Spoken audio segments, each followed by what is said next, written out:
নমস্কার। আজ আপনাদের সঙ্গে শ্রী রাধাবল্লভ মন্দিরের কিছু জানা অজানা তথ্য শেয়ার করব।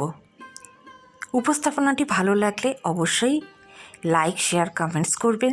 চ্যানেল সাবস্ক্রাইব করতে ভুলবেন না।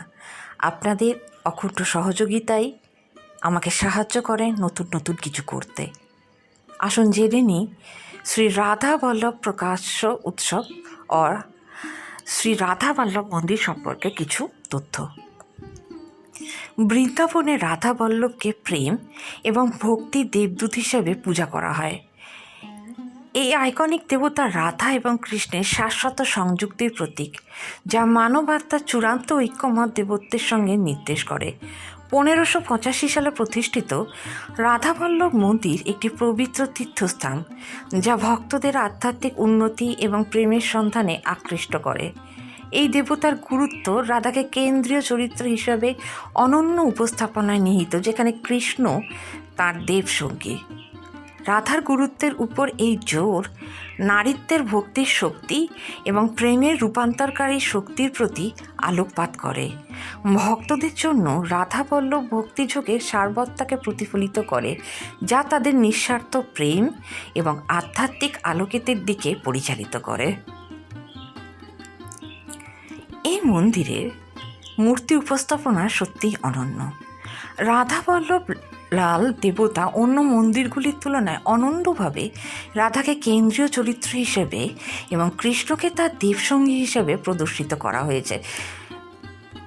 রাধার গুরুত্বের উপর এই জোর নারীত্বের ভক্তি এবং প্রেমের শক্তিকেই হাইলাইট করে। মূর্তির বিশেষ বৈশিষ্ট্য হল রাধার বাম হাতের ইশারা, যা তাকে কৃষ্ণের হৃদয়ের ধারক হিসাবে নির্দেশ করে। এই উপস্থাপনায় হিন্দু ধর্মের দেবী নারীত্বের নীতিকে শক্তিশালী করে, কৃষ্ণের জীবনে রাধার মৌলিক ভূমিকা তুলে ধরে। শ্রী রাধাবল্লভ মন্দিরের ঐতিহাসিক গুরুত্ব। রাধাবল্লভ মন্দির, যেটি 1585 সালে শ্রী হরিব্যাস দেবাচার্য দ্বারা প্রতিষ্ঠিত হয়েছিল, তা বৃন্দাবনের সবচেয়ে পুরনো মন্দিরগুলির মধ্যে একটি। এই দেবতাকে নাম করা সাধকদের দ্বারা পূজা করা হয়েছিল, যেমন হিট হরিবংশ মহাপ্রভু এবং শ্রী চৈতন্য মহাপ্রভু। মন্দিরের প্রাচীন স্থাপত্য এবং আর্টফ্যাক্টস ভক্তি আন্দোলনের সমৃদ্ধ সাংস্কৃতিক ঐতিহ্যকেই প্রতিফলিত করে। এই পবিত্র স্থান শতাব্দী ধরে ভক্তির সাক্ষী হয়েছে। লক্ষ লক্ষ মানুষ আধ্যাত্মিক শান্তি এবং প্রেমের সন্ধানে এখানে আসেন। আরতি এবং সেবা অনুশীলনে কি করা হয় রাধাবল্লভ মন্দিরে? রাধাবল্লভ মন্দিরে একটি প্রাচীন আরতি এবং সেবা অনুশীলনের ট্র্যাডিশনকে অনুসরণ করে। প্রতিদিন দেবতাকে 8টি আরতি করা হয়, যা মিষ্টি ভজন এবং কীর্তনের সাথে পরিবেশ করা হয়। ভক্তরা এই সেবায় অংশ নেন, ফুল, মালা এবং প্রসাদ যুগলকে অর্পণ করেন। এই উৎসব একটি মন্ত্রমুগ্ধকর পরিবেশ তৈরি করে, ভক্তদের রাধা এবং কৃষ্ণের দেবী প্রেম এবং উপস্থিতিতে লিপ্ত করে। দিব্য বিবাহের অনুষ্ঠান। রাধাবল্লভ মন্দির একটি অনন্য দেবী বিবাহ অনুষ্ঠানের উদযাপন করে, যেখানে রাধা ও কৃষ্ণকে প্রতি বছর বৈশাখ মাসের পূর্ণিমার 11তম দিনে বিবাহিত করা হয়। এই আনন্দময় উৎসব তাদের স্বর্গীয় সংগঠন পুনর্জীবিত করে, যুগলের মধ্যে শাশ্বত বন্ধনকে শক্তিশালী করে। ভক্তরা উৎসবে অংশ নিয়ে নিজেদের সম্পর্ক এবং আধ্যাত্মিক উন্নতির জন্য আশীর্বাদ প্রার্থনা করেন। শ্রী চৈতন্য মহাপ্রভুর সাথে রাধাবল্লভ মন্দিরের সম্পর্ক কী?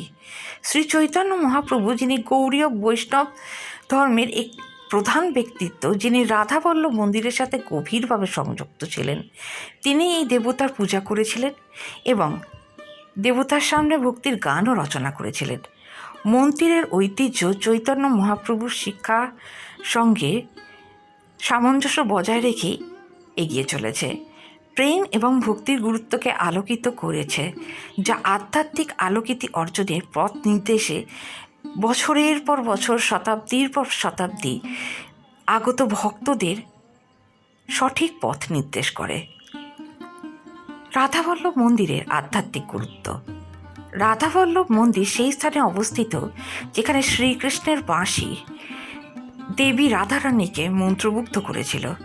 মন্দিরের অবস্থান সেই পবিত্র স্থানের বিশ্বাস হিসেবে ধরা হয় যেখানে রাধারানীর কৃষ্ণের প্রতি প্রেম প্রজ্বলিত হয়েছিল।